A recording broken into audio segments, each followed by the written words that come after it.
Alright. Bloody cat. You need to get out there. Great way to start a stream. So this is going to be a pre-mix getting ready for this stream tonight, which is going to be History for Atheists, but I'm going to have a little mix first. Enjoy!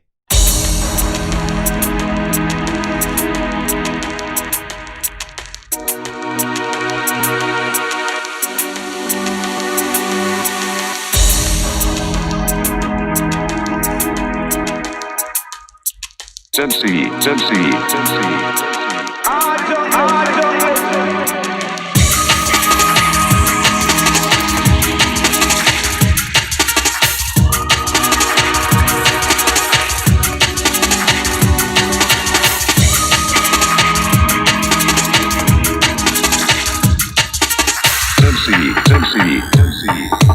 This one's for all you smokers.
Forward again.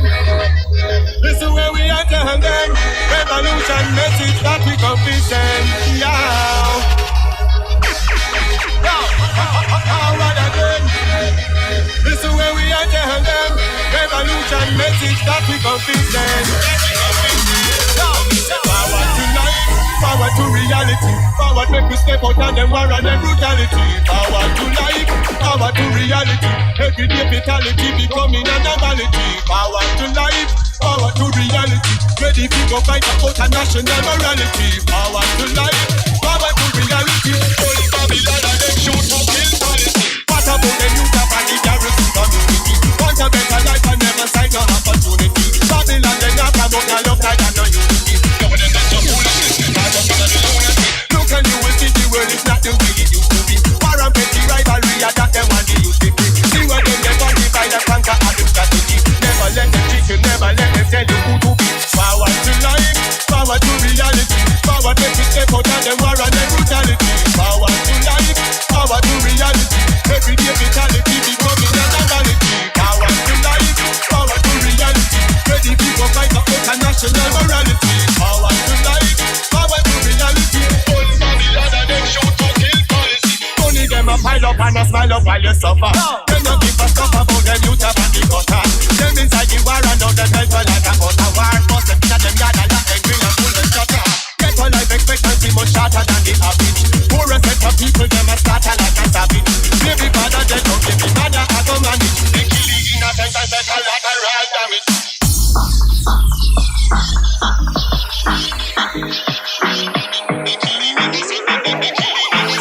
And kill the innocent and set a lateral damage. Yes.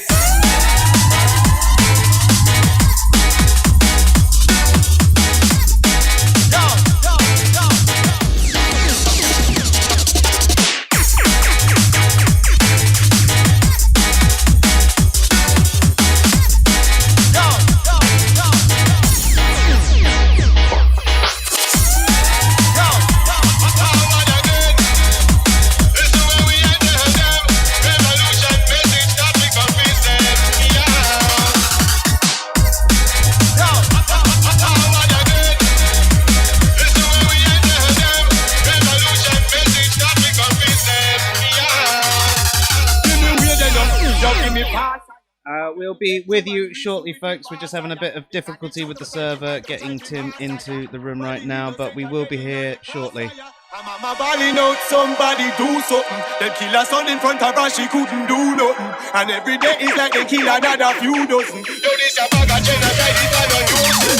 Come and say forward to life, forward to reality. Forward make we step out and them war and them brutality. Forward to life, forward to reality. Everyday fatality becoming a normality. Forward to life, forward to reality. Don't be mad, this and the insanity. Forward to life, forward to reality. People gonna listen to me. Yes.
station. And if you want it, you go bust up the nation. And I'll be on international station. Yeah. Well, all day, yeah. Well, this I want it name flip. Take it up every fancy and roll and write it. This I want sex and a foot and a jam a spirit. No, this not another joke, I want serious something. It's another way to tune it, name again flip. Here a bad man that take it up and the rhythm. This your action, pocket and this your left thing. Watch out the one of them in and the face bubbling. Some of them just like them want go again. Some of them inna them sit tooth like them want switch. Some of them inna them penny and them brother and a bling. They now quote man you is an ordinary thing. Work because them see said that the camera rolling. That is when the real song got the cuddling, the mumbling, the posing, the dancing, the whining. Every one of them a business, them a the happy thing. That's why touch on me happy touch them inna the saga. Say all of me woman them hot like lava. Yo, when you hear them you time they can know them can't spoil everything is in a order. All right, Tim. All right, we're setting things up. Tim, are you there? You don't have permission to speak on the channel. That is interesting. Right. You should be able to. That's why it's randomly not taking you up as a guest, which should mean that you should now be able to talk on there. I did set this up earlier, but I tell you what. For the purpose of this, I'm gonna just put that on there just for now, just so that you can. Is that any better, Tim?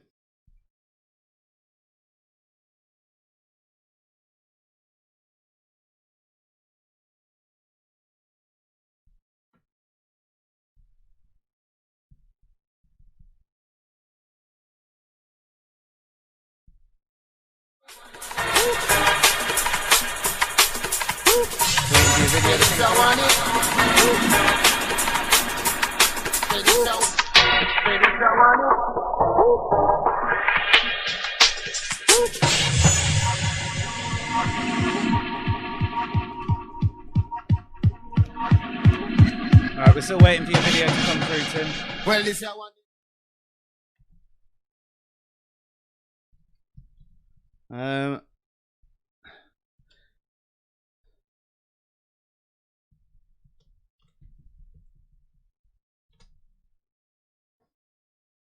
Is it still not working? Right. You should have all the permissions you need, dude. I don't know why your camera's not coming through. The fun of live streaming, eh?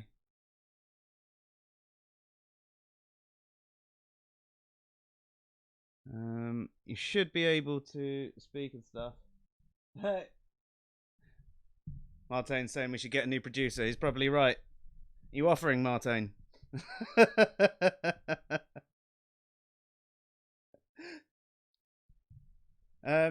Actually, Martin, can you jump into the SciPhi Discord chat just for a second for us, just to see if it's a general problem with it not working?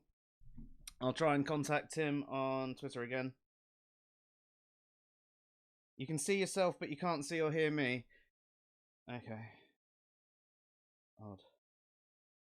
I will get Martin in.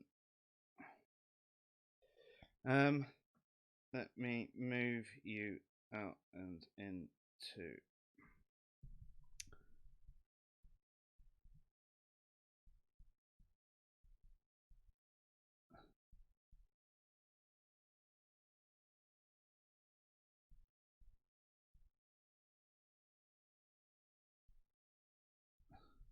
Right, Martin's just joining us as well, just to see if we can get things actually working the way they're supposed to.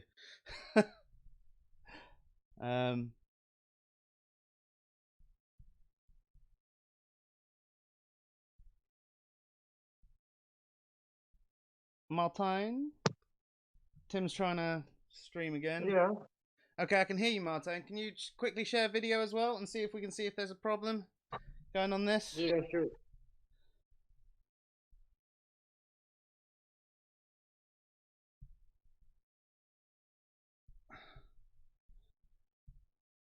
I'm not sure if this is related, but you have like a huge echo.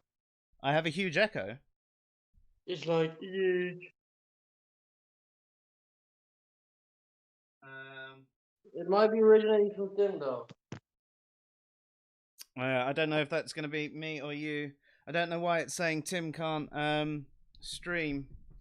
Uh,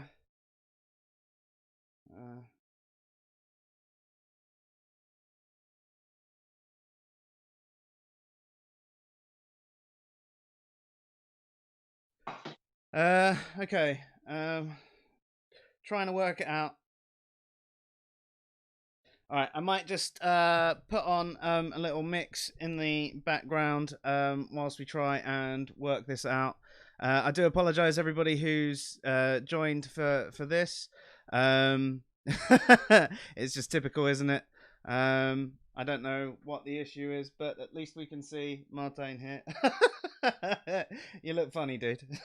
I'm always looking funny.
Hey, Tim, can you hear us?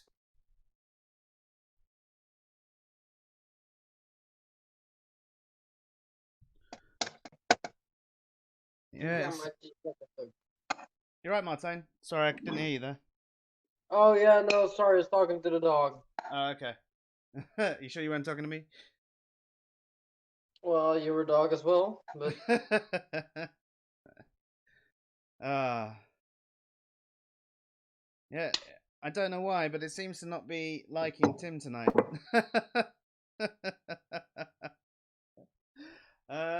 Is there any other way we can do this quickly that you can think of? use Skype. I don't have any other messaging program installed to this computer. It's all on my work computer. Well, then you fucked it, haven't you? Yeah. I don't know why it's not letting Tim see us or hear us. Probably to save his eyes.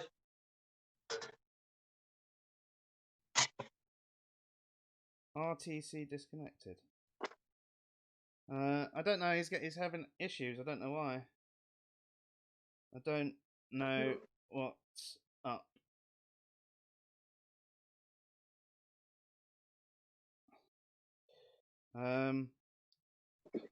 He's getting a RTC disconnected issue. RTC disconnected Discord.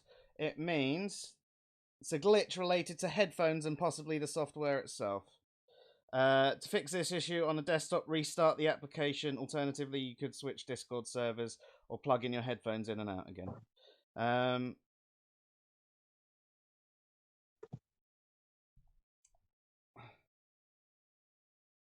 I'll turn the music back up just for a sec. I'm going to quickly nip to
Oh, there he is.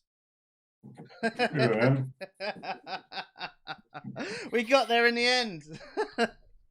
I had to switch computers completely, so. Oh, really? Yeah. Bloody typical, eh? You can hear me all right? Too. Okay, so guys, I'm gonna wish you a lot of good luck, and I'll be watching through Twitch. Awesome, man. Have yourself a good one. Cheers for helping us out. No problem. Goodbye. See ya.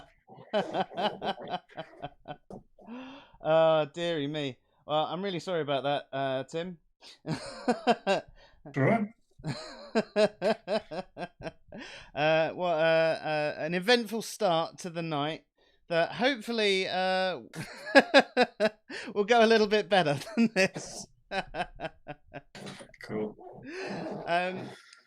So to introduce everyone, as you know from like watching our streams or interacting with our blog or any of us from Answers in Reason online, we spend a lot of time trying to dispel a lot of myths about philosophy, you know, that it's dead, and common statements where people haven't really looked much into the topic. They've just been listening to either their popular YouTuber or their particular king atheist.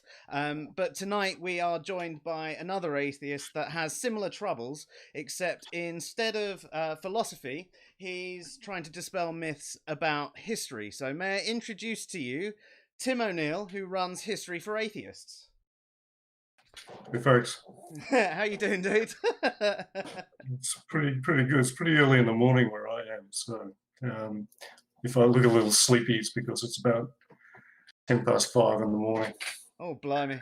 I'm sorry for getting you up so early, dude. It's okay. So, tell people a little bit about yourself and, you know, what inspired you to do this blog. Sure. Well, I suppose it sort of began around about when Dawkins and Hitchens and so on started to bring out their books in the early 2000s. I've been an atheist for the whole of my adult life, and I suppose living in Australia, it's not a big deal being an atheist, so it's not something I really kind of made a great deal of point about. But I was interested to see that it was suddenly becoming mainstream. It used to be a topic that killed the conversation at dinner parties. Suddenly it was the topic at dinner parties, which was interesting. So I got a little bit more, I suppose, active, and started to contribute to some of the atheist fora that sprang up. So I was on the original Richard Dawkins discussion forum and various others. One of the things I noticed, two things. First of all, I noticed that atheists sitting around talking about atheism gets really boring quite quickly. Well, for me anyway. I mean, I could sort of see how people who were kind of new to the concept might sort of need a bit of reinforcement. But the other thing I noticed was that a hell of a lot of my fellow atheists, particularly the new batch, and I know a lot of people don't like the term the new atheism, but that was kind of what was the way it was being described. A lot of these people were coming to atheism from largely a kind of a science background, whereas I kind of came to my atheism through the study of philosophy and the study of history. And what I found was a lot of these people were quite ignorant of history and were using a kind of an understanding of history that is pretty popular but is largely faulty, which is, and as a result, they were using arguments from history about Christianity in particular, Islam to a certain extent, which I saw as someone who'd been studying history for many years were completely wrong. So I started to do what a rationalist would do, and then sort of say, well, no, that's not quite right, or no, that's wrong, or no, that's actually a myth. What I found was, instead of people saying, thanks, that's really helpful, I won't use that argument anymore, I got people getting very angry with me. And so I tried my best to sort of explain why these arguments were bad arguments. If they're based on history that is historical understandings that are completely wrong or outdated or just total myths or oversimplifications, then they're not going to be good arguments. But what I found was a lot of people, not all, but a lot of people I was responding to didn't like that at all. I also found that I kept coming across the same myths over and over again. So in 2015, I started the History for Atheists blog, and really it began as I suppose as a way of saving myself time. I'm a pretty busy guy, and repeating myself over and over again on the debunking the myths around Galileo, around the burning of the Great Library of Alexandria, around the assassination of Hypatia, around the so-called Dark Ages and the Renaissance and various others.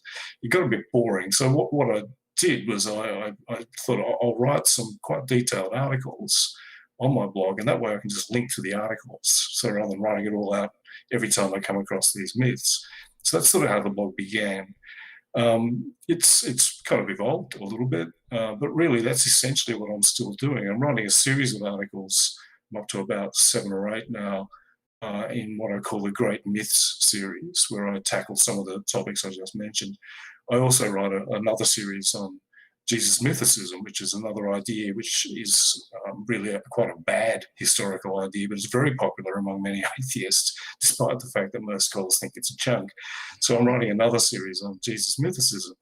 And then I write kind of periodic articles where I pick up where various, usually fairly prominent atheist activists get history wrong. So they're the ones that get people really pissed off.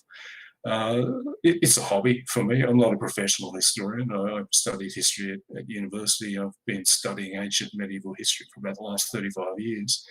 But really what I'm doing in these articles is I'm not presenting any kind of new ideas or any kind of radical theories of my own.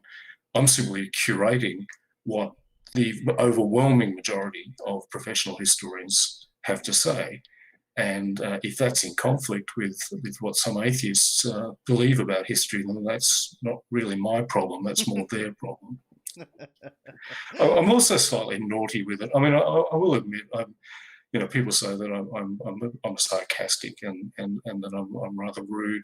And my response to that is yes, I am. I'm a bad man.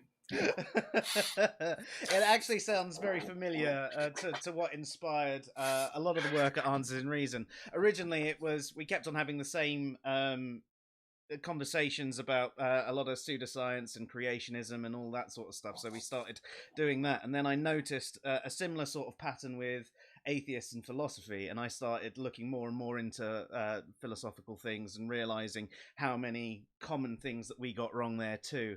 And I've got a few series going, like conflated and misunderstood terms, and bad atheist arguments and stuff like that. And I Sounds equally, familiar. yeah, I equally Yeah. get the same sort of flack back. Most people are very, very resistant to this new information. But obviously, when it comes to history, it's one of those things that the further back you go, it obviously is harder and harder to know actually what happened. So how reliable are accounts of, say, ancient history? Yeah. Well, one of the interesting things that I found in I suppose, not just in writing the blog, but also in the responses that I've got, which aren't always negative, by the way. I do get a hell of a lot of atheists who actually I've changed their mind on stuff, which is the whole idea. But a lot of the ones who resist what I'm saying, a lot of them demonstrate in their resistance that they really don't understand how history is studied. A lot of them seem to belong to a fairly naive school of thought that basically what you do to study history is you look it all up in a book. In fact, I used to have a university history lecturer who would joke by coming into the lecture at the beginning of each lecture and saying, before the lesson, I looked up the big book of history and here's what it said, which was really sort of taking the piss out of this idea. But a lot of people who've never studied history past high school, in high school, the teacher had a big book and they said, this is what happened. The study of history is much more complicated. So that big book that the teacher had was really a kind of a summary of the consensus that historians have come to on various topics.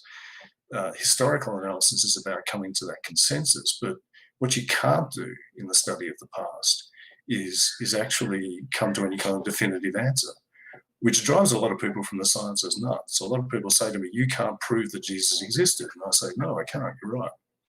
And they get very confused. And I say, well, no, I can't prove it because history isn't about proof. Historians don't deal in proof. Historians deal in assessments of likelihood. So if you can think of the past as, events happen and then they're gone. A historian is like a detective who comes along afterwards and looks at the traces those events in the past have left behind and then comes up with a hypothesis or a series of hypotheses about what those fragments of evidence indicate, and then assesses using a structured, reason-based process of evaluation which of those hypotheses is most likely. And that's about as far as you get with history. This is why historians disagree with each other all the time, because everyone has a slightly different perspective. And this is also why consensus is actually very important in history, because if a whole lot of historians whose most of their professional life is spent disagreeing with each other, because that's how they keep their jobs, if they find themselves in furious agreement on something, then that means that's probably a very good hypothesis. So when people say, for example, on the issue of whether or not Jesus existed, I often point out that the overwhelming majority of scholars across a range of different fields from a range of different backgrounds agree that it is most likely that there was a historical guy, not one who walked on water and rose from the dead, but that there was a historical guy. People say that's an argument from authority. Well, if I was saying that's the reason you should believe that there was a historical Jesus, then that would be an argument from authority. But noting the consensus isn't making an argument from authority. It's simply noting a consensus. But a consensus counts for something, because all of those people have come to the same conclusion looking at the same evidence. If 15 detectives come to the same conclusion from looking at the same evidence, that doesn't mean that's right, but it probably means something. Yeah, and you probably get a few people saying that that's maybe an ad populum. themselves. But even then, it's not really, is it? Because actually, they've spent the time looking at the evidence, etc., rather than it being a genuine ad populum. It's a fallacy. Just because it's a consensus doesn't make it a fallacy. Yeah, and even worse, just because there's a consensus of highly intelligent, extremely well-educated people who devoted their entire lives to looking at the evidence, still doesn't mean it's true.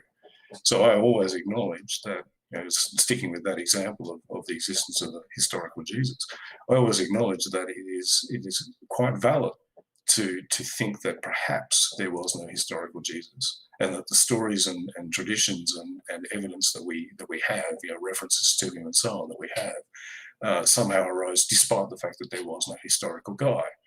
I just don't think that's most likely. So there's a couple of people who don't like me very much. There's a guy called Godless Engineer who every now and then on Twitter posts a video of me saying that it is quite valid and quite possible that there was no historical Jesus. And he posted that as a kind of a gotcha. Apparently this is me admitting that I'm wrong.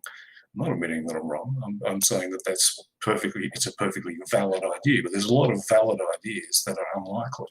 And the idea that there was no historical Jesus, on balance, is unlikely, and that's the assessment not of me, but of pretty much every scholar on earth, with about 10 exceptions. So back to your question, I mean, how reliable is ancient history? We are dealing with fragments of evidence. The further back you go, the more fragmentary it gets. So the study of pre-modern history is actually much trickier than the study of modern history. If you look at, say, the history of the Second World War, our problem there is that we've got so much evidence that it's really difficult to sort it all out and work out what happened and why. The further back you go, you get the opposite problem. We've got so little. And I think a lot of people don't realise how fragmentary our evidence for even quite famous people and events in the past are. We rarely have contemporary evidence. We almost never have first-hand accounts. Most of what we have when we're dealing with the past is written decades or sometimes even centuries later. Even major events, we have sometimes maybe 2 or 3 sources. Sometimes we have 1. And a lot of people don't. I think they don't realise that. They just read what historians write, and they say, well, Pompeii was destroyed by an eruption of Vesuvius in 79 AD. What they don't realise, many people don't realise, is that we don't have a single source that mentions Pompeii being destroyed. Not one. Oh wow. We've got a destroyed city that we've been excavating for the last 200 years, but there's no source anywhere that actually mentions Pompeii by name as being destroyed, or Herculaneum. 2 whole cities got destroyed, and none of our sources have that. Now, it doesn't mean that there weren't those sources. There would have been thousands. There would have been letters, there would have been diaries, there would have been official government documents about moving refugees, about all kinds of stuff. But none of that survives. We have one reference in a poem to how Hercules used to be in that particular area, which is a possible kind of allusion to the name of the town of Herculaneum, and that's it. So that's just one example. There are plenty of others. So when people are talking to me about, well, you don't know, well, of course we can't know, because we're detectives dealing with very, very fragmentary evidence. But we deal with the evidence that we've got, not the evidence we'd like to have. Yeah, that's fair enough. I mean, with the whole Jesus mythicism thing, I think I've probably been guilty of that, thinking that in the past myself a long time ago, because it seemed to be the popular belief, and I listened to what other people said. But then it was one of those things that I personally got a little bit more interested in and started doing a bit of digging. I watched a few documentaries and things like that, and it seemed like my interpretation of everything that I looked at was that Yeshua, the man, was probably real. He was probably causing a bit of trouble, almost seen as a bit of a terrorist in himself. Now, how accurate do you think that might actually be?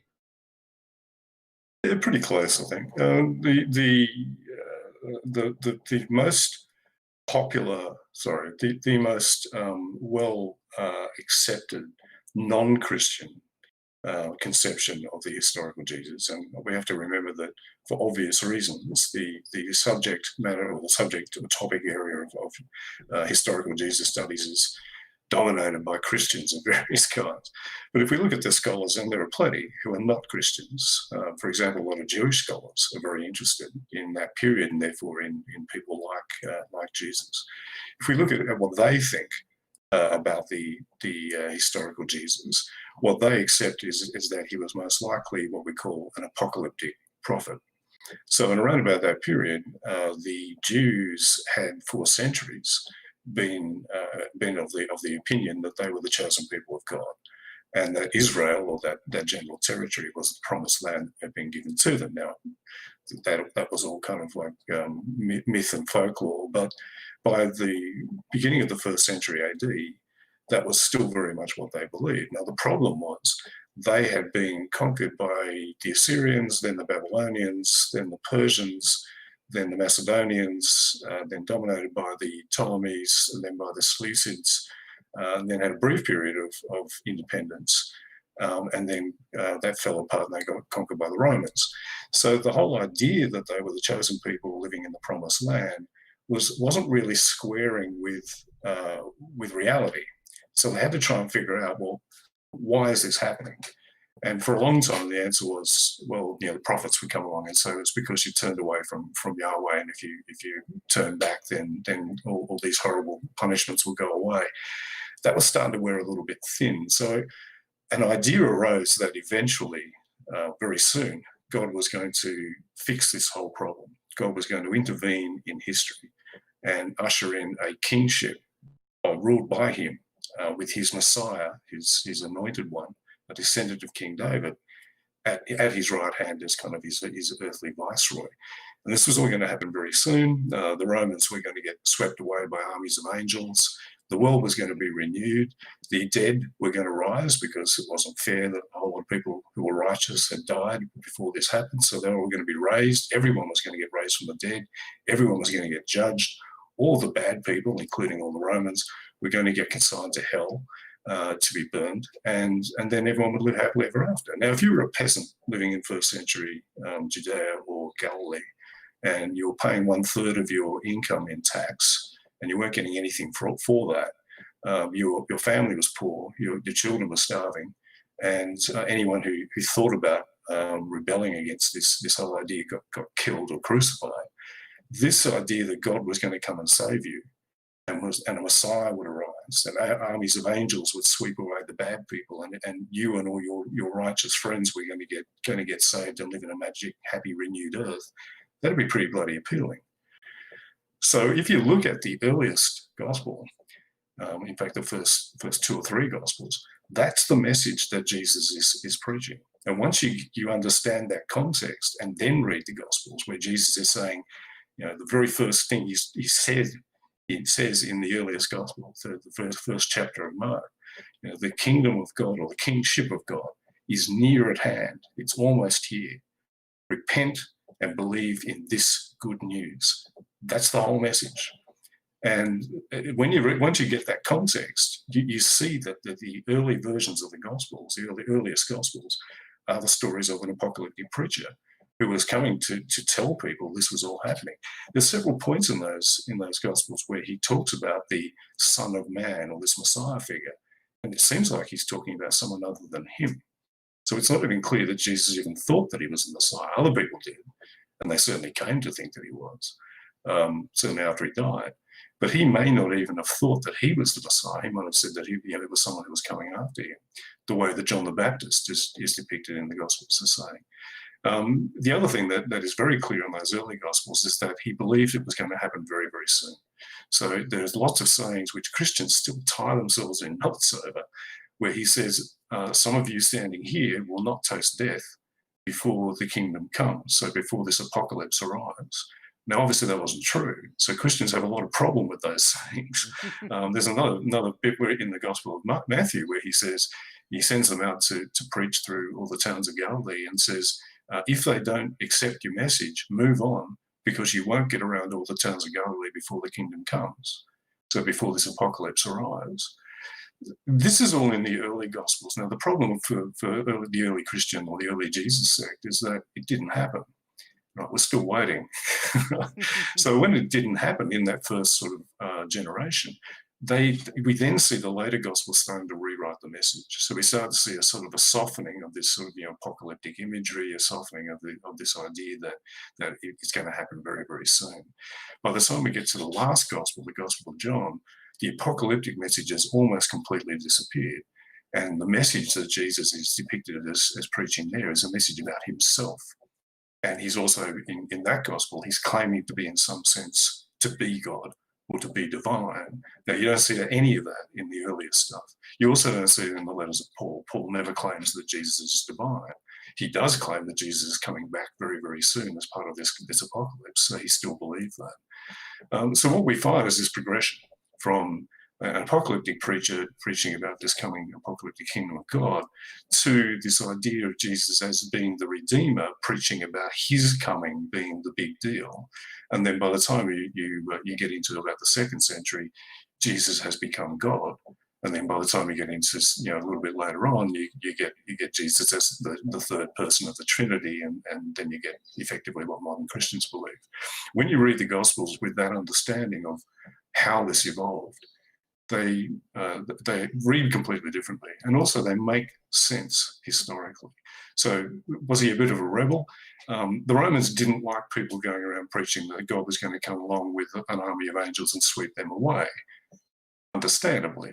So he got executed. And that would usually, I mean, we know of several other kind of messianic prophets or neo-apocalyptic prophets who in this period who got executed, and their movements died. This one didn't die because they came up with a way of dealing with the fact that he got executed. They came to this conception that in some sense he'd risen from the dead and gone off into heaven and was coming back. And that kind of sustained the cult and kept Christianity going. And it's still going today. You can go into a church today and they'll talk about, depending on the church, they'll put some emphasis on the idea that eventually Jesus is coming back and the world will end, and so effectively that technique that they, that method that they came to deal with the cognitive dissonance of he's Messiah, oh shit, he's dead, is still working. Yeah. And there you are. There's Christianity in a nutshell for you. The other interesting thing about all that, though, is that if you want to attack Christianity, pointing all that out is actually a much better way of attacking Christianity than jumping through all the hoops of Jesus' mythicism, because Jesus' mythicism has got all kinds of problems. It's a highly contrived theory. It requires some contorted readings of some of the key texts, and is rejected by pretty much every scholar on the planet, with the exception of about 2 or 3. So if you really want to hit Christianity with a stick, Jesus' mythicism isn't very effective from a scholarly point of view. From a psychological point of view, it is, and I can see why it appeals to people, because it's not just saying that Christianity is wrong about who Jesus is, it's saying Christianity is wrong completely. There was no Jesus. So if you want to be absolutist about it, then Jesus' mythicism is a hell of a lot bigger. It's a bigger stick to hit Christianity with. It's just not a very good idea. And one of the things I've found is that ex-fundamentalist Christians tend to love Jesus' mythicism. I think this is because they've been raised to believe, or just have the psychological makeup to believe in absolutes. So either it's all true or it's all completely not true. And a lot of people sort of say to me, well, if you're saying Jesus exists, are you saying that the guy who walked on water and raised people from the dead and rose from the dead exists? And I said, no, of course not. I'm a fucking atheist. But they can't get past the idea that if any of it is not true, because obviously walking on water and raising people from the dead and loaves and fishes and all that crap's not true. They can't get past the idea that if any of it is not true, then maybe some of it is. They think if any of it is not true, then it all has to be not true, and that's kind of absolutist, quite dogmatic thinking. Yeah. You kind of have to believe. You have to think in shades of grey when you're looking at this stuff. Yeah, that makes a lot of sense. Actually, I think you've already answered the question, but we've had a couple come in on what you're talking about, and Josh says Bart Ehrman takes a similar position to you. Do others beside him support this stance? From what you said, that's basically pretty much everyone apart from 1 or 2. philosophy? Pretty much, yeah. I mean, Bart Ehrman, if I'd recommend any book on the historical Jesus, I'd recommend Bart Ehrman's book, Jesus, Prophet of the New Millennium, which he brought out in about 2000. It's still probably the most accessible. It's quite a short book, but it's probably the most accessible introduction to all the stuff that I'm talking about. But yeah, people like Paula Fredrickson, people like the late Geza Vermes, great Jewish scholar, people like Dale Allison, a whole Morris Casey, a whole range of others, all accept that Jesus was to some extent or another was basically an apocalyptic preacher and a prophet who was talking about this coming apocalypse. Even a lot of Christian scholars accept that as well. They also find a way to kind of fit that in with their faith. So Dale C. Allison, who I just mentioned, he's a liberal Christian. Exactly how he reconciles all that with his faith is a bit of a puzzle, but he kind of manages to do it. But it's not like what I'm talking about here is my theory. This stuff goes back to Albert Schweitzer back in the turn of the 20th century or even beyond. So this is all mainstream stuff. Whereas Jesus mythicism isn't. And a lot of people make a virtue of that and say, yeah, well, just because they're fringe doesn't mean that they're wrong and so on. No, it doesn't necessarily mean that they're wrong. But usually when you have a mass of scholars who all have different backgrounds and disagree on a whole lot of stuff, but agree on one thing, and then you've got a tiny fringe who just happen to have a bit of a bias. I mean, most of those mythicists, not all, but most of them just happen to be anti-theistic activists. When you've got them off to one side, chances are that the majority of scholars are right and the fringe guys with the axe to grind are probably wrong. That's usually the case. Doesn't mean it's necessarily the case. I think it is the case in this case, though. Well, I think on that front you could say the same sort of thing with the whole anti-vax thing. It's the equivalent of Jesus mythicism for atheists, I guess. Yeah. Yeah. Look, I mean, I'd sort of say as a rule of thumb, when you have that situation where you have a whole mass of people who are professional scholars who believe one thing and a small fringe, it usually should be a warning bell that perhaps the fringe is probably wrong. Yeah, that's fair enough. And also, Martin asks, so other than what you would regard as evidence for a historical Jesus within, say, the Gospels, what other evidence would you say? He says, is there any corroborative non-biblical texts, or do we not need those? Yeah, well, we kind of don't need those because I'd argue that what we have in the material that we've got indicates what I'm saying fairly clearly on its own. A lot of people try a lot of mythicists sort of say, well, you can't use the Gospels as evidence, that's using the Bible to prove the Bible. Well, that's a stupid argument. Using the Bible to prove the Bible, that's if someone says the Bible is the word of God because this passage in 2 Timothy says so, that's using the Bible to prove the Bible. But what you're doing when you're analysing the Gospels is for evidence as to how those Gospel stories arose, is you're clearly looking at what those people who wrote those Gospels believed. And then you're thinking, okay, then how did that come about? And what indications are there within this material as to how that came about? So that's not using the Bible to prove the Bible, it's simply analysing an ancient text. All of these books got gathered together into the Bible centuries later. But at this stage, they were just books. They were just texts. I mean, Paul's letters were literally just letters. They're now in the Bible, but we've got bits of them saying, get Nathaniel to send me my cloak because I left it at his house the other day. And these are letters.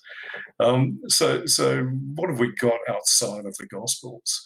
We've actually got about as much as we would expect, and we've got the kind of evidence that we would expect for a Jewish preacher. So one of the things that a lot of people think is a great argument against the existence of the historical Jesus, that they say there's no contemporary references to him.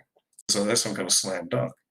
Well, we wouldn't expect there to be any contemporary references to him, because when we look at the evidence that we have for other Jewish preachers, prophets, and messianic claimants, and there's about kind of half a dozen of those in the early first century, we don't have any contemporary references to any of them either. So that's how we measure how much evidence and what kind of evidence we would expect to have. for someone like Jesus. We look at analogous figures. So we look at people like Athronges or to Theudas or to the Egyptian prophet or to the Samaritan prophet, contemporary references to any of these people. So do we have any non-contemporary references to Jesus? Yeah, we do. We've got 3 that actually are not to the Christian figure, but to Jesus as a historical person. 2 of those are in Josephus's book, The Antiquities of the Jews, and one of those is in Tacitus's book, Annals of Ancient Rome. Now, the first of the longer of the Josephus references is really controversial. It's called the Testimonium Flavianum, and it's a passage in Book 18 of the Antiquities. The reason it's controversial is it contains elements that are quite clearly not original to Josephus. So this text has been tampered with by Christians. So it has him saying things like, around about this time there appeared a wise man called Jesus, if indeed it may be lawful to call him a man, for he was the Messiah. Now, Josephus was a devout Jew. He didn't believe Jesus was the Messiah. So that bit has been at least tampered with, if not added completely. And then later it talks about how his followers saw him appear alive after the 3rd day. So it's attesting to the resurrection. Well, Josephus didn't believe that. So that bit has to be added as well. So there are literally shelves of books on the Testimonium Flavianum, and whether it's a complete fabrication or whether it's just been added to, and with a few parts, or whether it was an original negative reference to Jesus that's been turned positive, or was it a neutral or positive reference that's just been sort of touched up a bit. The majority of scholars do believe that it is partially authentic. So they believe that Josephus did write something about Jesus, and then the Christian scribes came along and kind of added the stuff about him being the Messiah and rising from the dead. That's the majority view. But a very valid case can be made for the view that it's a wholesale interpolation, that there was no reference to Jesus at this point. I'm inclined towards the majority view. But I acknowledge that the other view can be argued, and I think it's a moot point. I don't think anyone can really land a slam dunk argument on this. I'm writing an article for my blog on this at the moment. So that one I kind of leave to one side. That one's complicated. The second reference to Jesus in Josephus, though, is much less complicated, and pretty much everyone, except for the mythicists, accept that it is genuine, and that's a reference in Book 20 of Antiquities, where Josephus is talking about a political coup that happened where the high priest, Hanan ben Hanan, was overthrown. So he was deposed as high priest. Now, this was a pretty big deal because the high priests were effectively the rulers the hands-on rulers of Judea. The Romans pretty much sat back most of the time and let the high priest run the show. So Hanan being deposed was a big deal. It was also a big deal for Josephus because he was a member of the priestly caste. So he was a member of one of the priestly families. He was living in Jerusalem at the time. He was 26. He'd just come back from an embassy to Rome where he represented the priests to the Roman Senate. So this was something he would have remembered very, very well. And in talking about this, he talks about how the overthrow of this high priest was triggered by some illegal executions that Hanan had ordered. And he mentions that one of the people that he executed was the brother of that Jesus who was called Messiah, named James. Now, we've got other references in Christian literature to James kind of succeeding Jesus, his brother, as sort of the leader of the Jesus sect in Jerusalem. So this actually accords with what we find in other sources. We also have Paul's letters where he talks about getting into arguments with James and Peter in Jerusalem. So we've got multiple lines of evidence that indicate that Jesus has had a brother. It's mentioned in the Gospels. His brother was called James. That he succeeded Jesus as a kind of a leader of the Jerusalem Jesus sect community, and that he was executed by the high priests in the early 60s AD. So with Josephus mentioning this in passing, it's not like he's making a big deal out of it, mentioning this and then identifying this James guy by reference to his shorter-lived but more famous brother, who was called Messiah. He's not saying he was the Messiah, he says he was called the Messiah by other people. This is a pretty rock-solid piece of evidence that James existed. And if James existed, then it's kind of difficult to argue that Jesus didn't, because non-existent mythic beings don't have flesh and blood brothers who are attested firsthand by a contemporary who lived in the same city and was there when that person was executed. So this is actually pretty good evidence, and it's about as good as you're going to get for someone like Jesus. The third reference to Jesus outside of the Gospels is in Tacitus, annals of ancient Rome. So Tacitus was a Roman senator who, after he effectively retired, took up writing history. We've got several books that he wrote, and the Annals is one of those. When he's talking about the Great Fire of Rome in the time of Nero, he talks about how Nero blamed the Christians, or scapegoated the Christians, because Nero was getting the blame for the fire. And then he stops and says, the Christians were founded by this guy called Christus, which is a Latin version of the word Messiah, who, he says, lived in Judea, was executed in Judea by Pontius Pilate during the reign of Tiberius. So he tells us who, what, when, where, and how. And this is not some friendly witness to Jesus. Tacitus hated Christianity. He called it a vile and mischievous superstition with a hatred for mankind. He did not like Christianity at all. He hated Jews, actually. Tacitus was a bit of a nasty piece of work, but he didn't like Christians at all, and it's not very likely that he was simply repeating what Christians said about Jesus. In fact, when you look at what he says about Jesus, it looks very much like what a Jew would say about Jesus. And Tacitus is also a very careful historian. He's very skeptical about hearsay.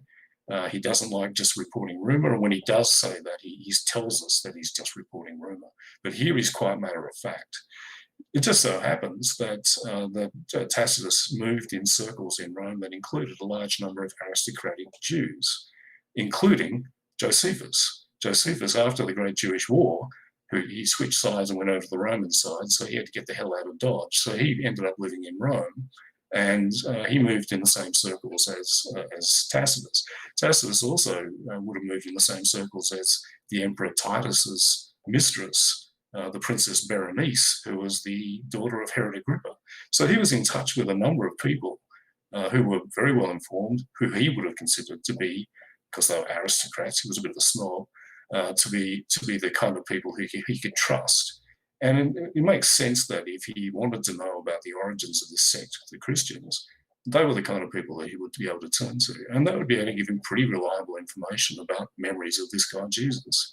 So even though that one is not as solid as the Josephus one, it's still pretty good. It comes from a hostile witness. It comes from a very careful historian who checked his facts, and it's extremely matter of fact. So that one, I think, is actually reasonably solid as well.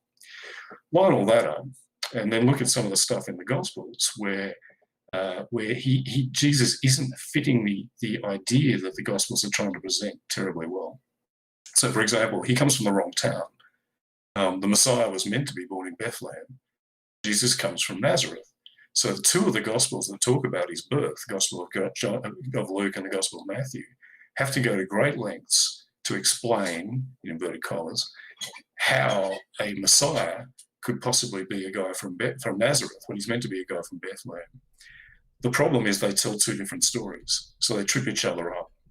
And what's going on here seems to be that they're trying to shoehorn a historical guy who was from the wrong town into the whole Messiah myth. If they made Jesus up, or if Jesus wasn't a historical person, then you'd think that he would probably fit the myth a bit better. But he quite often doesn't. He quite often is doing the wrong things, saying the wrong things, and the gospel writers are scurrying around behind him, trying to make it all fit the story. That indicates again that there was a historical guy there, and that they were trying to squeeze him into the myth. Not that the myth was creating the Jesus figure. It's interesting, actually. I mean, I think you've already explained it, but Josh says, how do we know that Josephus and Tacitus didn't get their info from the religious oral tradition? But I think that you have explained that already, really, haven't you? So, Josh, I think so. I mean, yeah, Josephus was. There's no indication that Josephus was drawing on what Christians were telling him. He didn't need to. He lived in the same city. and so he, and he was there at the time. Tacitus, it's a bit more difficult because ancient historians didn't footnote their sources, so we don't know where he got his info from. But I've got an article on my blog on this where I go through, well, what does he say, and how does that connect with what Christians were saying about Jesus? There's nothing in what Tacitus says that indicates a Christian source. There's no mention of miracles. There's no mention of a resurrection. There's no mention that he was the Messiah. There was, in the sense that he was the Son of God. So none of the supernatural Christian claims about Jesus are there. Whereas if we look at another Roman source that does mention Jesus, and that's a friend of Tacitus, Pliny the Younger, he writes a letter to the Emperor Trajan saying, I've found all these Christians and I'm killing them, but am I meant to kill all of them or just some of them? Yes, the weather's fine, having a lovely time, wish you were here. So we've got this letter about killing Christians, and he's writing to the emperor about these Christians and says, I've tortured them, and they're the way you do, and they've told me a bit about what they believe, and he talks about how they gather on Sunday and sing hymns to this Christ as though he were a god. Now, this indicates, first of all, that Pliny understood that Jesus was a man. But it also indicates that he's getting most of this information from the Christians that he's happily torturing. So that tells us that he is repeating information that he's getting from Christians. But there's nothing like that in what Tacitus says. So could he have got it from Christians? Yeah, he may have. Is it likely? That's hard to assess. But on the whole, I'd say there's nothing that actually indicates that. And as I said, when he's talking about hearsay, he hated hearsay. He was a very scrupulous historian. So he would usually say things like, the popular report is that this happened, or it is said that, or many say that this happened. He doesn't use any of that cautious language in this. He's quite matter of fact. So I don't think he got his information from Christians. Oh, that's really good, actually. I suppose we could draw a line to other characters from history that maybe atheists don't actually say, well, no, they definitely did exist. We've got no sources, or minimal sources. For example, things like Socrates himself. There isn't a massive amount of information on him, and in fact, if you look through Plato's writings, the character actually changes from as if he was talking about someone who did exist to being a character in his stories, doesn't it?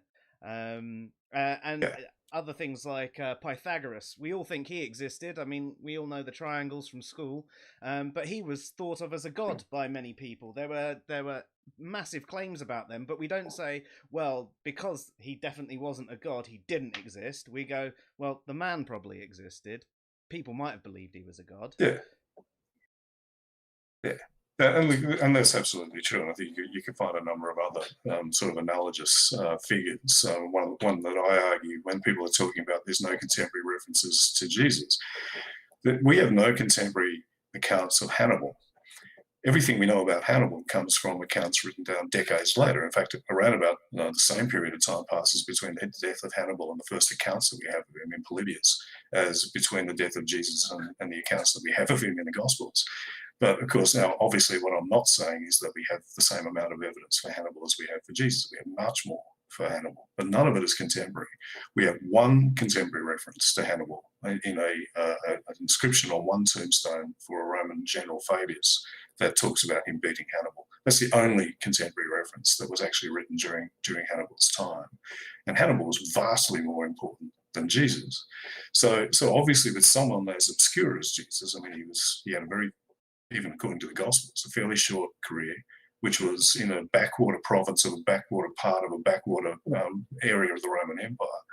Of course, we're not going to get contemporary references to him. It's not like this guy preaching some obscure message to some other dirty peasants in the back blocks of Galilee was going to be front page news in Corinth, Alexandria, or Rome. So yeah, I think that's quite true. The other thing that we have to remember is that a lot of people, as I mentioned before, try to rule out Jesus on the grounds that, well, there's all these obviously fantastical stories told about him, so we can't treat him as historical. I mean, look, the Gospels talk about him rising from the dead, and they talk about him walking on water, etc.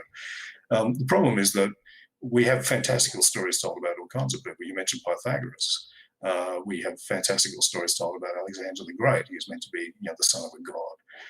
The Roman Emperor Augustus apparently had a miraculous conception when the god Apollo visited his mother Artia in the form of a snake. Julius Caesar was apparently seen to ascend into heaven after his violent death. The Emperor Vespasian cured blind people and lame people by laying hands on them. These are all historical people. So the fact that we have miraculous stories told about Jesus doesn't rule him out as a historical person, because we have those stories about historical people as well. So that's not enough. That's insufficient to rule him out as a historical person. I suppose also we could say that a lot of history it was passed down orally as well, wasn't it? So and obviously storytelling was a big thing because there wasn't loads of forms of entertainment. So people would embellish on stories, wouldn't they? They would, if Jesus might have sort of helped someone with a gammy eye, he might have gone, oh yeah, he laid his hands on him and, he completely cured him. And you can sort of just see how this story gets exaggerated to fit a narrative, but also just to be interesting to other people. Yeah. There's certainly a great element of that. Bart Ehrman wrote a book a couple of years ago called Jesus Before the Gospels, which is basically about that. He's saying if we look at that gap between when Jesus is most likely to have been executed, which would have been the early 30s AD, and when the first Gospels, or the Gospel of Mark, was written, which seems to have been sometime after 70 AD, that's quite a bit of time in which that kind of embellishment can happen. Part of it is, as you say, it makes the story more interesting. Another part of it is that some of the stuff in the Gospels is obviously being written to not be read literally. And this is something that's a bit confusing to many modern people who I suppose particularly modern Christians, who are taught that it all happened. Some of the stuff is clearly the gospel writer saying, see, this is a parallel to a miracle done by Elisha or to a story about Samuel. So what I'm saying here is that he's a guy like Elisha or a guy like Samuel. Whereas Christians these days, particularly fundamentalist Christians, just accept it as history. The gospel writers weren't doing that. They were writing on various levels. Some of the stuff they were obviously presenting as historical. I think how did the miracle stories arise? Going back to what I was saying before about Jesus as an apocalyptic prophet, one of the things that was going to happen in the coming apocalyptic kingdom of God was that all demonic possession, or the demons, would all be defeated. So that the demons that caused disease would all go away. So a lot of disease would go away. And the blind would see and the lame would walk and all that stuff.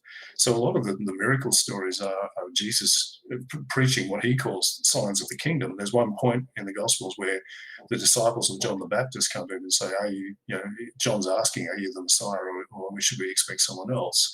And he says, tell John, what you've seen here, the lame walk, the blind see. And so he's citing, he's invoking the prophet Isaiah, who was predicting what was going to happen when the kingdom of God came. So a lot of the miracle stories are basically, again, holding up a sign to the audience saying, this is what this means, folks. It's quite likely that the historical Jesus did do some faith healing and did do some exorcisms. So he believed that these people were possessed by demons. They believed that they were possessed by demons. He said, demons, go, and the person felt better. The miracle stories seem to have had some basis because they're pretty early. And most of them, when you look at particularly the earlier Gospels, most of them are faith healing and exorcism. The big miracles about walking on water and loaves and fishes and stuff, they're pretty rare. And some of those are more symbolic than presented as something historical or literal. So it does make sense that they would have to be telling these stories about him. No, it doesn't mean any of them are true. Yeah, that's fair. Got some questions sent in to us from a few people beforehand. If anyone out there does have some questions in the meantime, I am watching the chats, so please get them in now, and I will ask them once I've gone through these. But the first question we have is from Chris. He recently read an article from Richard Carrier that says the Gnostics never actually existed, and it's just an invention by modern scholars. How much truth is there to that? Yeah. Well, I read that article as well. The Gnostics is a concept that's been sort of greatly abused over the last sort of particularly the last 50 years. I think there's an element of truth to it. I think the idea that there was sort of a hard and fast sect of early Christians called the Gnostics who believed a certain number of things. I just don't think that's true. I think there was a whole range of beliefs in early Christianity. There's a whole gradation from what you would say is sort of what is close to modern orthodoxy, right out to some fairly sort of wacko ideas that barely look Christian at all. What has happened is scholarship has kind of gathered up a whole lot of those, particularly the ones that are a bit more wacko, and sort of said, okay, well, this was Gnosticism. But the more you try and put a fence around Gnosticism, the harder it gets. It gets very difficult to define it. Now, would I go so far as to say that there is no such thing as Gnosticism? I think that's probably going a little bit too far. And Carrier's got a habit of jumping on anything that helps to support his fringe Jesus myth idea, and so and he immediately, he's got a bombastic character, so he immediately trumpets this is the truth. That idea that there was no Gnosticism at all was sort of arrived at by a group called the Westar Institute. And does that mean that that's the definitive final word? Well, no, there is no definitive final word. So, I mean, on the whole, I don't think he's completely wrong. I think any kind of rigid ideas about the Gnostics is always going to be problematic. So, no, that was one of his least stupid articles, actually. So just to tell everyone about what the Gnostics are, in short, would you just say they're people that thought they had special knowledge of God and Christ, for example? Yeah, we've got a whole plethora of variant Christian texts, the ones that didn't quite make it into the Bible, or were never actually considered for the Bible, because Christianity spread and took on a whole range of interesting forms. And one of these was an idea that you could attain knowledge of the divine through special sort of mystical insight. So gnosis, which is the Greek word for knowledge, and that Jesus was an emissary to the material world from the true Creator, and was here to free us from the prison of materiality and from the prison of our bodies, so that we could reunite with Him. Now, this is an idea that was already, in some forms, already existed within Judaism. It certainly existed within Hellenic, ancient Greek thought. It's effectively an offshoot of Platonic philosophy. So this stuff was sort of in the air at the time.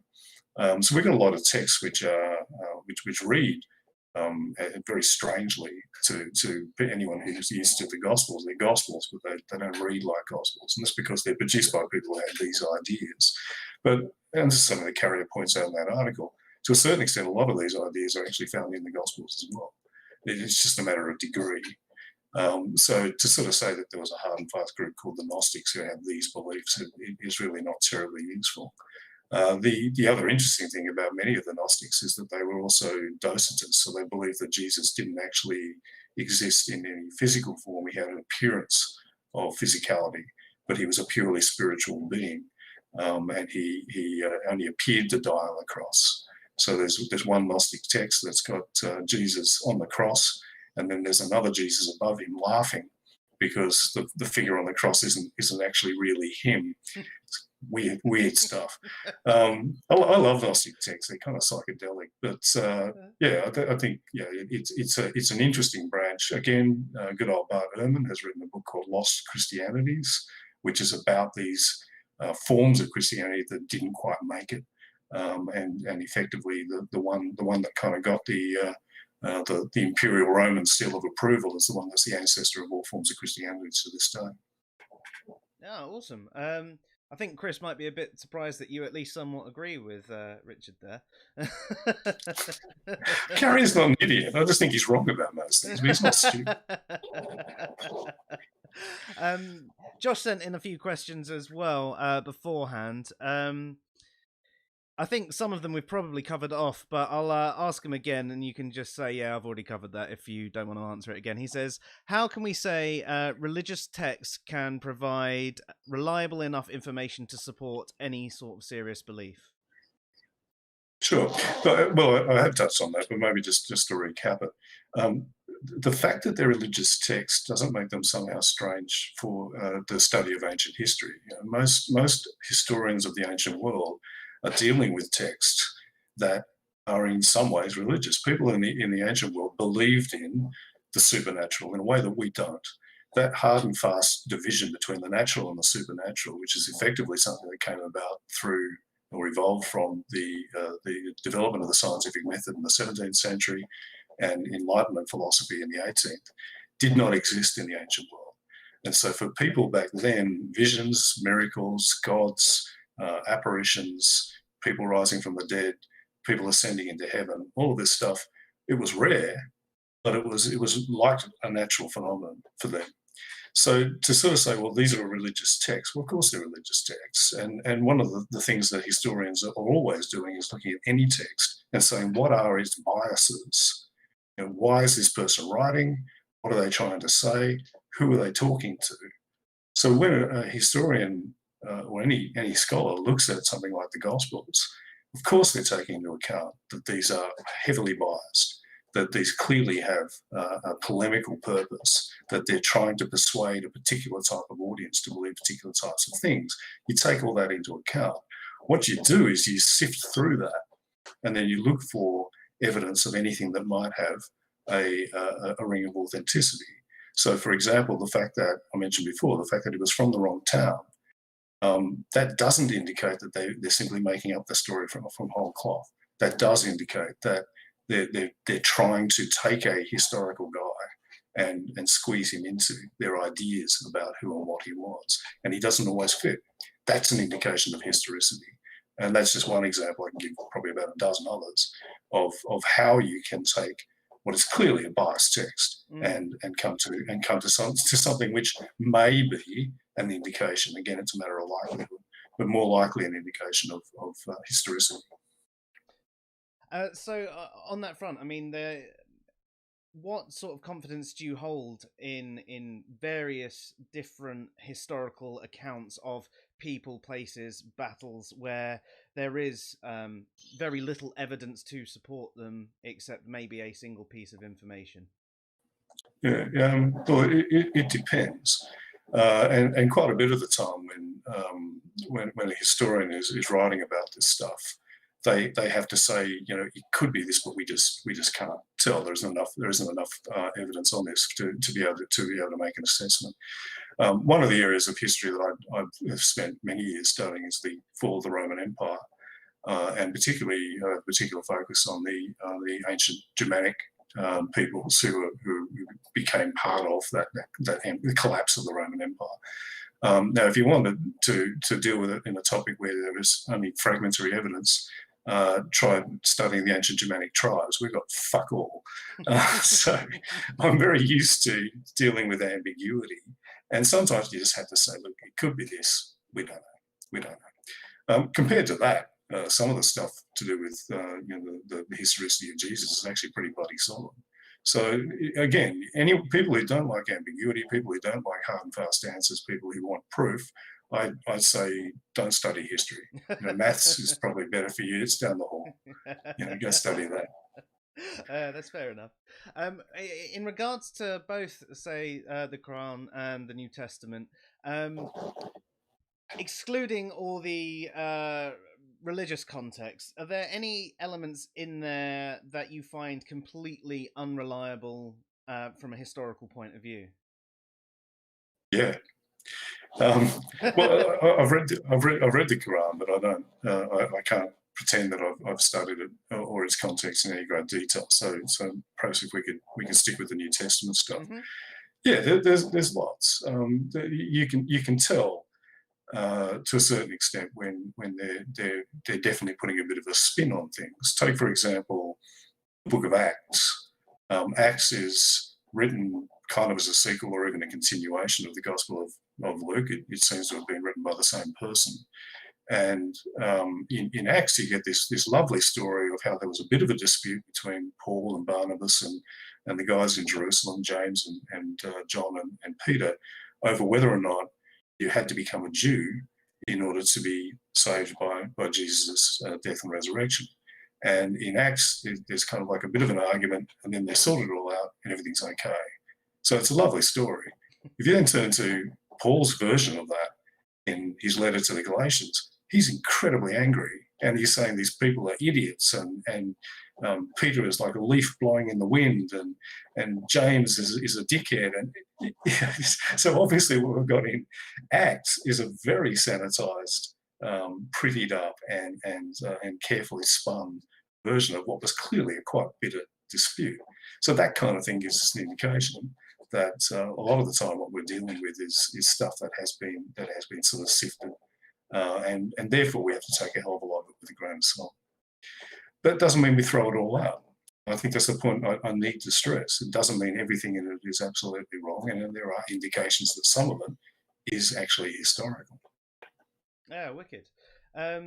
So I think that was it from Josh's questions. Josh, if there are any more, or you want any clarification on those, please get back to us. Thank you for those, Tim. There's a couple more questions, one that's just come in on the chat, but before we get that, Alex has noted that you and Richard Carrier seem to not get on.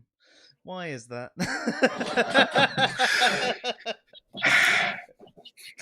Yes, okay. Well, I think we can say that we're not. I don't get Christmas cards from Richard. Originally when I first came across Richard Carrier, I thought this is great. This guy's at that stage was still doing his. I think he was doing his PhD at Columbia, and was writing on some of the topics that I've been studying for years. And so there's quite a good analysis that he did. So it's still up on the Secular Web website of why the accounts that I was talking before from the Gospel of Matthew and the account from the Gospel of Luke about the birth of Jesus can't be reconciled, how they contradict each other and how they are clearly not historical. And that's actually a really good analysis. And I still sometimes refer to it because I think he's done a good job there. Where I have a problem with Carrier is that Carrier has a clear emotional animus against Christianity. He hates Christianity. He's on the record as saying so. And as a result, it warps his historical analysis. So he, for example, perpetuates a whole lot of outdated myths about the Middle Ages because he hates the Middle Ages. He has this kind of visceral hatred of an entire 1,000-year period of history because it's heavily associated with Christianity. And so he actually, in one book that he wrote a chapter for by John Loftus, he wrote a chapter on the Dark Ages. He talks about how he can't understand how any historian could stomach studying the Middle Ages. Now, I can't see how anyone can have this kind of emotional, visceral reaction and still remain objective. My problem with Carrier is that he holds a whole range of fringe views which are not accepted by most other scholars and which all just happen to be views that put Christianity in the worst possible light. I think he's heavily biased. I think he's very good at persuading himself that his positions are good. But when you get down into the weeds and you really dig down into his arguments, a lot of them are incredibly contrived. Some of them are hilariously bad. So I've got an article on my blog about the way in which he gets around a reference to Jesus being descended from King David in Romans 1:3. So Paul says that Jesus is of the seed of David, and in all contexts that we have, that phrase means he was a descendant of David. Now, the problem with that for Carrier is that Carrier believes that Paul didn't believe that Jesus was a human. He believes that Jesus was purely a mythic being up in the sky. So how can this guy be a descendant of King David. That doesn't work. So he comes up with this very convoluted argument that says that Paul must have believed that God gathered some of David's sperm and took it up and put it into a magical sperm bank in the sky, and then he created Jesus' heavenly body out of this semen. And there's no evidence for any of this shit. And a lot of it, I mean, you get down into the linguistics, his analysis of the Greek, which he really mangles. Now, Richard Carrier is absolutely convinced that he is the first person on the planet to have discovered that Paul believed that in a cosmic sperm bank full of magical ancient David semen in the sky. I don't know anyone, even other mythicists, who find this argument convincing. Someone has said to me privately, that argument is an absolute stinker, and that was a mythicist. But Carrier is, let's say, he's not shy about his own opinions about himself. He's a big believer in Richard Carrier. So do I get on well with him? Frankly, I try and avoid, if I can, the personal. He doesn't. He's called me a liar, a crackpot, a tinfoil hat wearer, a crypto Christian. I try and avoid all that. I think he's a very silly man, but I'll leave all that to sort of one side. His arguments aren't very good, and virtually no one who is actually educated about this stuff accepts his arguments. I also find the fact that he's got kind of a cult-like following of fanboys a little bit weird as well. The fact that he cultivates that, I find that a little bit strange. But yeah. Anyway. So no, we don't get on terribly well. But that's not the point. The point is I just don't think his arguments are very good. Yeah, that's fair enough. I think you tend to find that sort of thing with a lot of that new atheist variety, though, don't you? I quite often get called a theist troll by trying to explain the burden of proof on a belief position to an atheist that says it's only someone that makes a claim. And all of a sudden you're like, what? No, this is how epistemic justification works. You go through all the details. No, and yeah, I can imagine that you experience a similar sort of thing for your views on. Totally. I mean, the one that I wear with pride and that my friends and family find hilarious is a guy who declared me to be a paid Vatican operative. Which I just think is hysterical. And if I'm a paid Vatican operative, all I can say is if the Pope is watching this, you owe me a lot of back pay. I've been saying this stuff for 35 years, and I haven't seen a red cent out of you, you bastards, to pay up.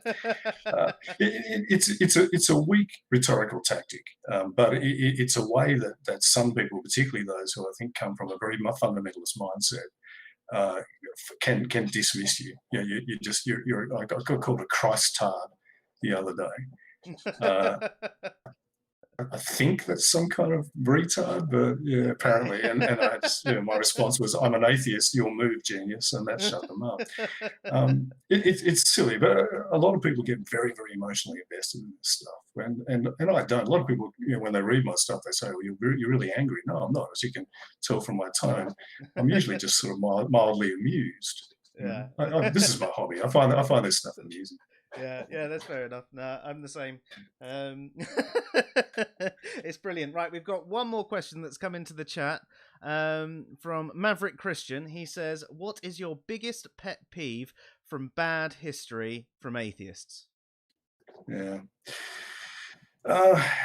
It's probably what I call the meta myth. So the meta myth is this sort of wonderful story that you get in, and you find it throughout a whole lot of new atheist writing, which is once upon a time there were the Greeks and Romans, and they were very rational and scientific, and they were almost on the brink of an industrial revolution, but along came Christianity and it burned down the Great Library of Alexandria and destroyed all this ancient knowledge and set us back by 1,000 years, plunged us into a dark age. But thankfully the Reformation and the scientific revolution happened and rescued us from Christian obscurantism, and so religion is bad and holds us back, and science is good, and we need to reject religion because they did this terrible thing and caused the Dark Ages. I can see why people like that story, and it kind of fits with a lot of people's sort of high school level grasp of history. The problem is that story is just complete crap. Virtually everything I just said then is not true. Christians didn't destroy the Great Library of Alexandria. That's a myth. They didn't deliberately destroy ancient learning. That's a myth. In fact, they embraced it. In fact, the reason we have any ancient texts at all is because of the succession of Christian and then, in some cases, Muslim scribes and scholars copied and studied it. So everything I just said then is total nonsense. But it's the basis of what historians of science call the conflict thesis, also known as the Draper-White thesis.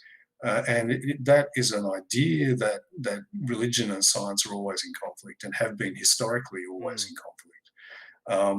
That arose in the wake of the conflicts over Darwinian evolution, particularly in the United States. The Draper-White thesis has been rejected by historians of science as simplistic and wrong for about 100 years, and yet pick up a copy of a book by Sam Harris or Daniel Dennett or Christopher Hitchens, and there it is. So it's a pernicious myth that simply won't go away. There's a really good book on that topic, by the way, called The Warfare Between Science and Religion, subtitled The Idea That Wouldn't Die. And this is a collection of articles by historians of science analysing why this myth continues, why people cling to this, even though the evidence is completely against it. Now, people often object to me and say, well, of course, there have been conflicts between science and religion. Yeah, they have. Mm-hmm. That doesn't mean that science and religion has always been in conflict. So that's pretty dense, though. That's a book that's probably worth looking at. I would look at Galileo Goes to Jail. This is a collection of articles by leading historians of science that really sort of debunk some of the stuff that I was just talking about. That's quite accessible and quite readable. Our friend Richard Carrier gets a mention, not a good one. And another good book, actually, and this one's quite dense but also good, is Johnson's The New Atheism, Myth and History. And he's effectively done something that saved me a bit of effort. I was going to write a book based on the stuff in my blog. This guy's already done it. So this is a fantastic book. I definitely recommend that one as well. Awesome. Well, I'll tell you what. When I'll put the links to those books where people can get them as well, and I'll mention them in the show notes. We've had another question come in. Josh has also asked, why are you an atheist? Now, you briefly touched on that was because of philosophy and history, but he says you can do a quick answer, but why? Okay. Well, yeah, philosophy and history. I mean, I was raised in a Catholic family. I wasn't terribly fanatical about it, but I suppose I still kind of believed in my late teens. But then I started studying the history behind the origins of Christianity and discovered all this stuff about Jesus and Jewish apocalypsism and all the stuff I was talking about earlier, which pretty much killed my belief in Christianity. I then went to university, studied philosophy, was lucky enough to have one in particular, a couple of great lecturers at my university who were atheists, but didn't kind of ram it down anyone's throat. They just kind of made you think. And I did a whole unit on the arguments for the existence of God and worked out that most of them were crap. So in the space of a fairly short period, I actually went from being a very unfanatical believer to being an out-and-out atheist. And that was in my early 20s. So I've been an atheist for about 35 years. Every now and then Christians will try and contact me through my blog and try and convert me, and those go straight into the bin. So if anyone is thinking of doing that, I've heard your arguments. I've been over them a million times. I'm so bored with them, I'm not even going to respond, so just don't bother. Fair. Yeah, that's fair. Thank you very much for that. Is there... Oh, hang on. We've got another question just pop in as I was saying that. What's your biggest pet peeve regarding bad history from Christians, apart from direct religious belief? That one's from Maverick Christian himself. So, like, ignore things like Jesus rising from the dead, but other claims. Yeah. They are every bit as guilty of some of the distortions, in fact, even more of some of the distortions that I'm talking about. So, of course, what they're trying to do is they're trying to find ways to sort of prop Christianity up. So take, for example, those conflicting stories about Jesus' birth in the Gospel of Luke and the Gospel of Matthew. Mm-hmm. The contortions that Christian apologists go through in order to make those two stories reconcile with each other is absolutely astonishing. last year I got into a long Twitter dispute with a notorious Twitter apologist called S.J. Thompson, where she was, where she was desperately trying to make those stories kind of reconcile with each other. And I had, I suppose, a lot of fun at her expense. She's a fucking idiot. So there's sort of that kind of stuff. Then there's this bad arguments. I mean, things like, for example, Jesus must have risen from the dead because all the disciples were martyred, and you don't die for a lie. That's a terrible argument. First of all, we don't know how most of the disciples died. Most of the stories that we have about them being martyred date to centuries later, and are clearly nonsense. I mean, we have the same guy dying in 2 different or 3 different ways in 3 different parts of the world. So these are obviously, quite clearly not historical stories. Secondly, some of them probably did die, but did they die for exactly what a modern Orthodox Christian who recites the Nicene Creed every Sunday in church believed about Jesus' resurrection or not? Well, we don't know. And no one said that. I don't think anyone would claim that they were lying when they said sincerely that they believed that he had in some sense risen from the dead. But does that mean that the stories that we find in the Gospels of a physical resurrection with an empty tomb and so on were what the first generation of Christians believed? Well, that's not clear. In fact, there's good evidence that that isn't what they believed, and that they believed in something a little bit more sort of mystical and based on visions rather than physical and based on a body actually getting up and walking out of the tomb. So it's that kind of thing. They kind of twist history and historical arguments into apologetics, and I find that annoying. But there's plenty of people who are pointing that stuff out. A lot of people sort of say to me, why don't you spend as much time attacking that stuff? Well, that's because there's heaps of people doing that. I don't see the point. Whereas I'm, as far as I can make out, I'm one of the very few atheists, except perhaps like this guy, who's saying what I'm saying, that if we're going to preach to others about getting your facts straight, paying attention to the consensus of scholarship, checking stuff, doing your homework, avoiding confirmation bias. If we're going to say all that to Christians, we should do the same thing. Yeah. And a lot of the stuff that I'm talking about is really as atheists falling into the trap of that we accuse others of. Yeah, I mean, at the end of the day, I suppose we are all just people, aren't we? We all fall into those sort of things. We fall into sort of tribe mentality. We go into a bit of a group think, and it's really easy to just be taken into these common arguments that our tribe, I hate using that sort of terminology, but that's what we do, isn't it? So we might have left Christianity or whatever religion, but we're atheists, and all the other atheists think that, so we think that, and it's a very, very common for all of us to do it. And so maybe it's one of the things that I've had trouble trying to explain various philosophical things to other atheists, because, well, no, Dawkins says this, Ra says that, Dillahunty says that, and like, yeah, but their epistemological understanding isn't exactly that great, Stop some of the arguments.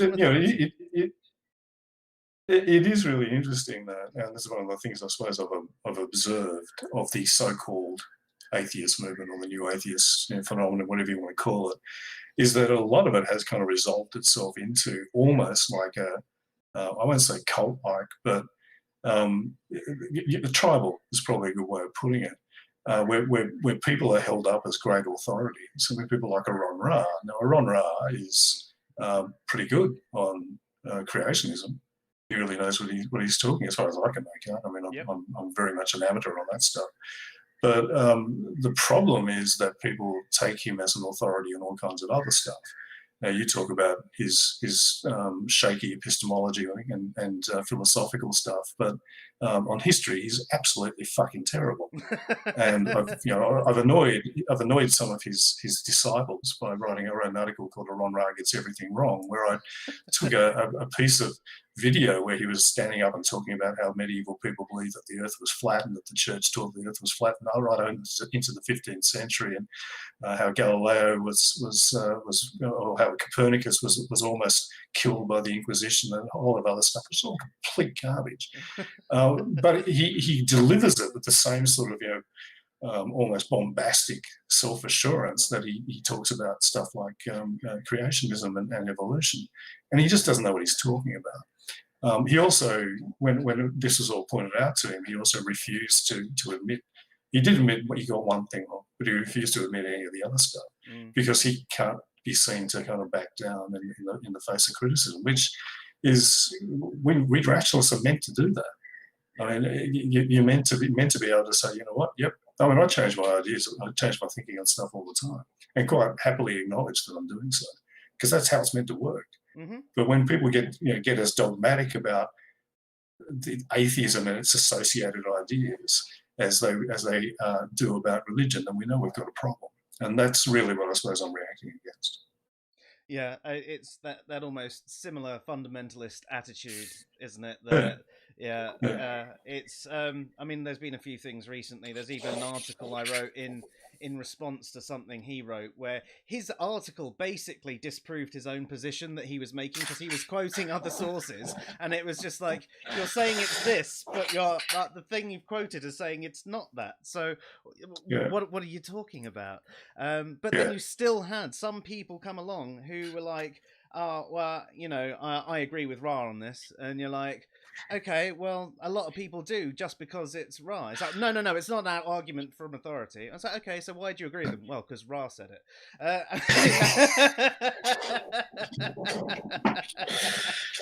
That's obviously paraphrasing the conversation, but that's what it amounted to. Sometimes it gets to a point where you just sort of think, okay, I can continue this, or I can just go away and do something else. So I think I'll go outside and play in the sunshine instead. Yeah, definitely.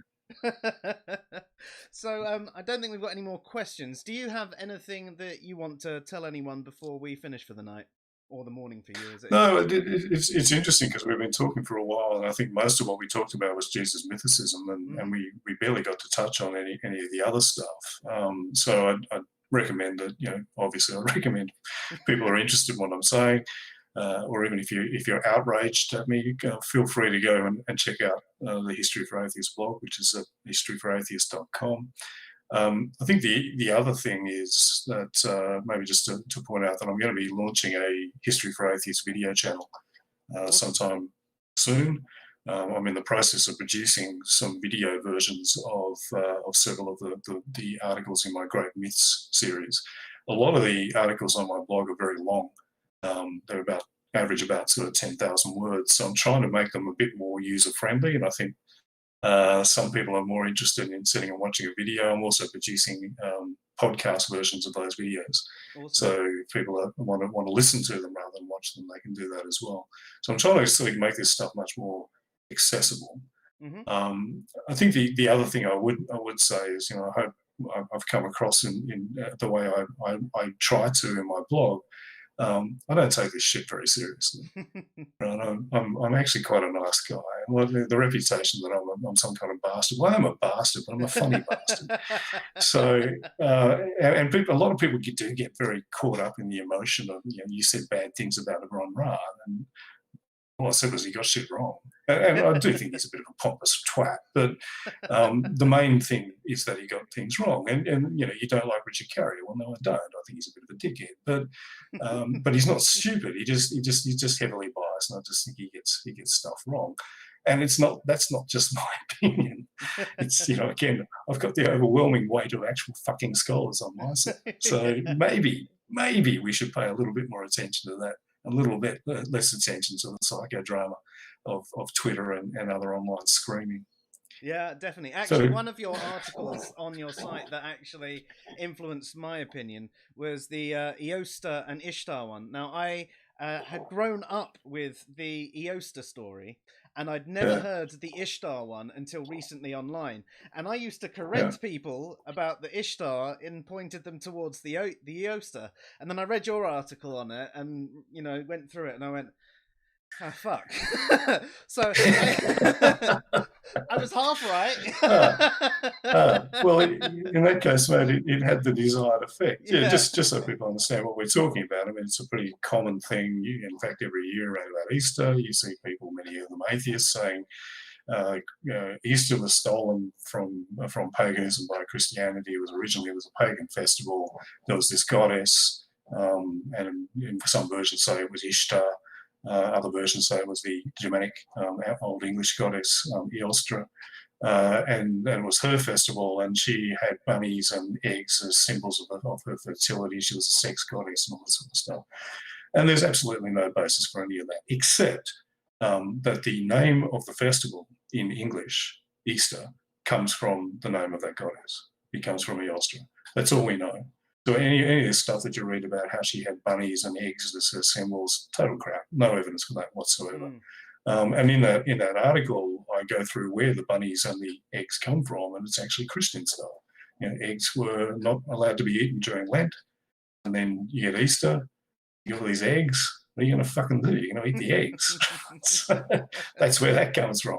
And the bunnies were originally hares, and hares come out around about the end of Lent, so come around about Easter, and you start seeing them in the fields, sort of mating and, you know, boxing each other and so on.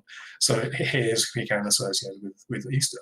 Got nothing to do with any ancient goddesses. Certainly not any ancient, you know, Sumerian goddesses. How the hell that would have some kind of connection to Europe, I have no idea. But it's a classic example of, it's a cool sounding story and it makes Christianity look bad, so I'm just going to repeat it. And this is the problem that I have. A lot of this stuff is just stuff that people repeat without checking. You know, the same with the Great Library of Alexandria. The same with a lot of the myths about, you know, Copernicus not publishing his book on heliocentrism because he was frightened that he was going to be burned by the Inquisition. Total bullshit. Good stories. And this is why in the videos that I'm doing, I start each video with "Once upon a time," and I tell the story with sort of fairy tale music playing in the background, because these are fairy tales, and unfortunately they're fairy tales that atheists have been repeating for too long, and it's about time a hell of a lot of people who have been repeating this stuff went and did their homework and stopped repeating bullshit stories about history. It's not as though Christianity hasn't done a whole lot of really bad shit. So it's not as though there aren't real historical examples that if you want to bash up Christianity, you know, you can bring up all kinds of stuff. You know, the destruction of whole cultures, you know, burning every book that ever existed from the entire Aztec civilization, that kind of stuff. That actually happened. So stick to the stuff that we can verify. Don't just repeat stories because they sound good, or because Richard Carrier tells you the truth. Awesome. It's actually been a pleasure having you here tonight. It's been nice, bit of a change of pace for us as well, because usually we're having a philosophical discussion, and it's nice to look at something else.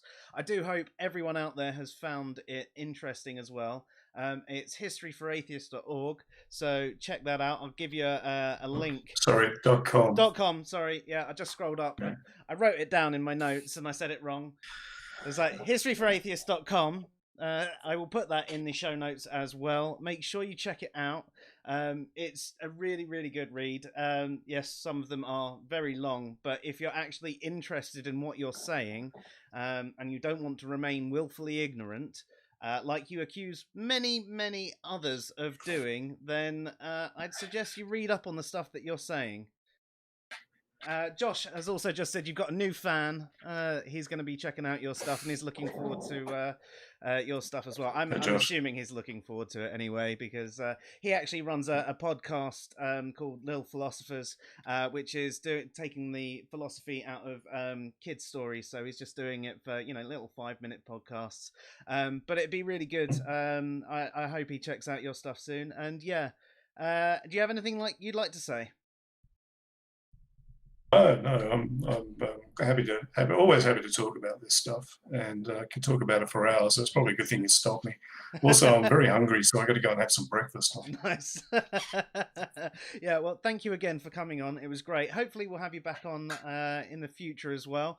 If anyone does have any further questions, please, leave them in the comments on anywhere that you've watched this video, or DM me, and maybe we can do a follow-up video in the future. That'd be good. Right, you've been listening to Fresh Air Sci-Fi from Answers in Reason. That's Tim O'Neill, and I'm Joe. Good night.